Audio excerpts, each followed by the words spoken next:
જય માતા ખેડૂત મિત્રો, આજે તારીખ 19 માર્ચ 2025 આજની સવારની હવામાન અપડેટની અંદર માહિતી મેળવીએ તો ગુજરાતની અંદર તાપમાન નીચે ચાલી રહ્યું છે, પરંતુ ઉકળાટનું પ્રમાણ વધી રહ્યું છે. 22 તારીખથી ગુજરાતમાં ફરીવાર તાપમાન વધી શકે છે, તો તેની સંપૂર્ણ માહિતી મેળવીશું. સાથે જ મિત્રો પવનની માહિતી અને ઝાકળ વરસાદની પણ અમુક વિસ્તારોમાં શક્યતાઓ છે, તેની પણ અપડેટ આપણે આ વિડીયોની અંદર મેળવીશું. ચેનલમાં નવા હોય તો ચેનલને સબસ્ક્રાઇબ કરી નાખજો અને વિડીયોને લાઈક આપીને શેર કરી દેજો. હાલ ગુજરાતની અંદર માર્ચ મહિનાનો એન્ડના દિવસો હવે ચાલુ થઈ ચૂક્યા છે. એવામાં મિત્રો અત્યારે તાપમાન નોર્મલ કેટેગરીમાં જોવા મળી રહ્યું છે, એટલે કે 35થી લઈને 40ની વચ્ચે તાપમાન અત્યારે નોંધાઈ રહ્યું છે. ખાસ કરીને 9થી લઈને 12-13 માર્ચ દરમિયાન હીટવેવનો પ્રથમ રાઉન્ડ જોવા મળ્યો હતો. ત્યારબાદ મિત્રો ફરી પવનની દિશા બદલાતા ફરી ગુજરાતની અંદર તાપમાન નીચું જોવા મળી રહ્યું છે. આ તાપમાન નીચું 22 માર્ચ સુધી જોવા મળશે, એટલે કે 40 ડિગ્રી કરતાં પણ નીચું તાપમાન 22 તારીખ સુધી યથાવત જોવા મળે તેવી સંભાવના રહેલી છે.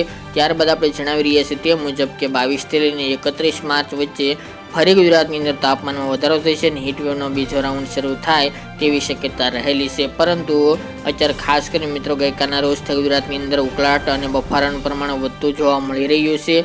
ખાસ તો અત્યારે મિત્રો આરબ દેશના પવનો અને અમુક વિસ્તારની અંદર અરબી સમુદ્રના પવનો વાઈ રહ્યા છે, જેના કારણે ભેજના પવનો અને સૂકા પવનો આવી રહ્યા છે, જેથી ગુજરાતના હવામાનમાં ઘણા ફેરફાર જોવા મળી રહ્યા છે. જેના કારણે ખાસ કરીને સૌરાષ્ટ્રના દરિયાકાંઠાના ભાગો, દક્ષિણ ગુજરાતના દરિયાકાંઠાના ભાગો અને કચ્છના દરિયાકાંઠાના વિસ્તારોની અંદર બફારો ઉકળાટનું પ્રમાણ હાલ તો જોવા મળી રહ્યું છે. આમાં હજુ પણ 2-4 દિવસ દરમિયાન વધારો થાય બફારામાં તેવી શક્યતા રહેલી છે. તેમજ મિત્રો રાત્રે દરમિયાન જે નોર્મલ તાપમાન આસપાસ જોવા મળ્યું હતું તેમાં ધીરે ધીરે વધારો થતો જોવા મળશે અને રાત્રે દરમિયાન પણ બફારો, ઉકળાટ અને ગરમીનો અહેસાસ આગામી 22 તારીખથી જોવા મળે તેવી શક્યતા રહેલી છે.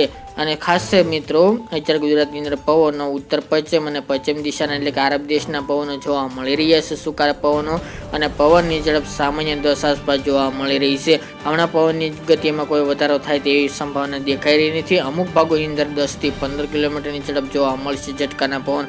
બાકી પવનની ઝડપમાં કોઈ વધારો થાય તેવી સંભાવના હમણાં જણાતી નથી. ગુજરાતની અંદર હવામાન પલટાય તેવી પણ શક્યતાઓ ખૂબ ઓછી જોવા મળી રહી છે. સિસ્ટમની અસર ગુજરાતમાં નહિવત જોવા મળી છે, જેના કારણે આગામી દિવસો ગુજરાતનું હવામાન એકંદરે ચોખ્ખું જોવા મળશે. હવામાનમાં હમણાં પલટાની પણ શક્યતાઓ જણાતી નથી. બાકી રહી મિત્રો ઝાકળ વરસાદનું ફરી પ્રમાણ જોવા મળશે. આપણે જણાવ્યું હતું કે 17, 18, 19, 20 તારીખ દરમિયાન અમુક ભાગોની અંદર છૂટાછવાયા વિસ્તારની અંદર હળવી ઝાકળ વરસાદ જોવા મળશે. ધુમ્મસભર્યું વાતાવરણ જોવા મળી શકે છે.